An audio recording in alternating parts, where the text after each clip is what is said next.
Cad comes from the Latin verb cadere, to fall. Thus, a cascade is usually a waterfall, but sometimes a flood of something else that seems to pour on top of you, a cascade of new problems, a cascade of honors, and so on. Cadaver, a dead body, especially one that is to be dissected, a corpse.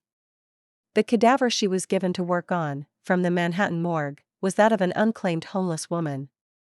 Since a corpse is a body that has fallen down dead, the root cad seems at home here. For most of us, cadaver has an impersonal sound, and indeed the word is often used for a body whose identity isn't important. Most medical students probably don't spend much time wondering who they're dissecting. Someone with cadaverous features looks like a corpse before he or she is dead. Decadent, marked by decay or decline, especially in morals.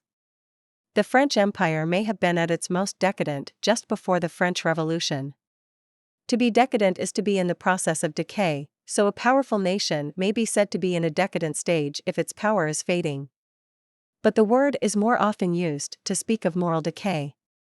Ever since the Roman Empire, we've tended to link Rome's fall to the moral decay of its ruling class, who indulged in extreme luxuries and unwholesome pleasures while providing the public with cruel spectacles such as the slaughter of the gladiators. But not everyone agrees on what moral decadence looks like, or even how it might have hastened the fall of Rome, though most people think it involves too many sensual pleasures, as, for instance, among the French and English poets and artists of the 1880s and 90s called the decadents. These days, for some reason, people have decided decadent is the way to describe rich chocolate cakes. Cadence, 1. The close of a musical phrase, especially one that moves to a harmonic point of rest. 2. The rhythmic flow of sound in language. As the piano came to a cadence, the singer ascended to a beautiful high note, which she held for several seconds until the piano came in again in a new key. Most of us hear the ending of a piece of music as a fall to a resting place, even if the melody ends on a high note. And that's the way endings were being heard way back in the 16th century, when cadence first began to be used in English for musical endings. Most cadences are harmonic formulas, standard harmonic patterns that we've all heard thousands of times, and we don't expect them to be original, so whether you're consciously aware of it or not, a cadential passage is usually quite recognizable. When cadence means speech rhythm, its cad root refers to the way the accents fall. Cadenza, a virtuosic flourish or extended passage, by a soloist, often improvised, that occurs shortly before the end of a piece or movement. Each of her arias was greeted with greater applause, but it was the brilliant improvised cadenza of her final number that brought down the house. A concerto is a large piece for an instrumental soloist, usually playing piano or violin, and orchestra. Concertos are often extremely demanding for the soloist, but the most difficult part of all may be the cadenza, when the orchestra drops out completely, leaving the soloist to dazzle the audience with a set of flourishes, often completely original, right before a movement ends. Cadenzas are also heard in many vocal arias, especially those of the 18th century. The word, borrowed from Italian, originally meant cadence, thus, the cadenza, even if it lasts for a couple of minutes, is essentially a decoration of the final important harmonic cadence of the piece. Trib comes from the Latin tribuere, meaning to give or to pay. So a group that distributes food passes it out to those in need, and when you contribute to the group you give your money or energy to it. Tribute, 1. Something, such as a gift or speech, that is given or performed to show appreciation, respect, or affection. 2. Something that proves the good quality or effectiveness of something. Near the end of his speech, he paid tribute to the 2 pioneers in the field who were in the audience.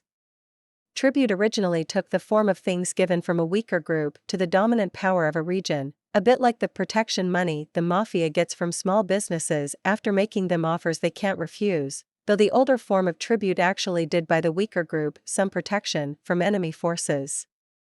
Tribute could come in the form of valuables, cattle, or even produce, and might include the loan of warriors to strengthen the ruler's army. But when we pay tribute today, it's generally in the form of praise. And when we say, for instance, that a successful school is a tribute to the vision of its founder, we mean that its success is itself a form of praise for the person who founded it. And a tribute band is a rock group intended to honor a great band of the past. Tributary, a stream flowing into a larger stream or a lake. The entire expedition had perished of fever attempting to reach the source of one of the Amazon's great tributaries. A tributary was originally a person or state that owed tribute to a more powerful person or state. Ancient China, for instance, had dozens of tributary states, and the emperor would receive elephants from Siam or young girls from Korea as tribute. Just as a smaller power gave some of its wealth to a larger power, a small river contributes its waters to a larger one. A tributary can be a tiny stream, but some are immense rivers. The Missouri River, for example, could be called a tributary to the Mississippi, even though it's about 2,500 miles long and receives hundreds of tributaries itself. Attribute: 1. To explain by indicating a cause. 2. To regard as likely to be a quality of a person or thing. He attributed his long life to a good sense of humor and a glass of wine with lunch and dinner every day. Attribute means something rather similar to pay tribute. So, for example, an award winner who pays tribute to an inspiring professor is, in a sense, attributing her success to the professor. Though if you attribute your fear of dogs to an incident in your childhood, you're not exactly praising the nasty dog that bit you way back when.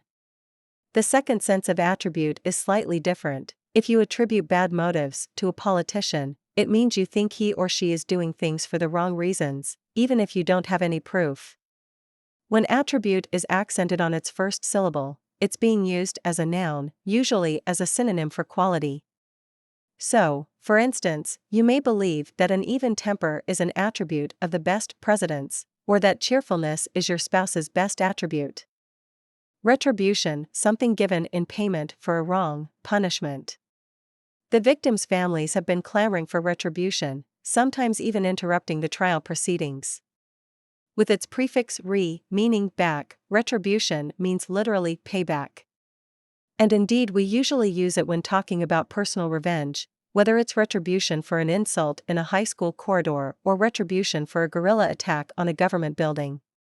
But retribution isn't always so personal. God takes divine retribution on humans several times in the Old Testament, especially in the Great Flood that wipes out almost the entire human race. And retribution for criminal acts, usually in the form of a prison sentence, is taken by the state, not the victims.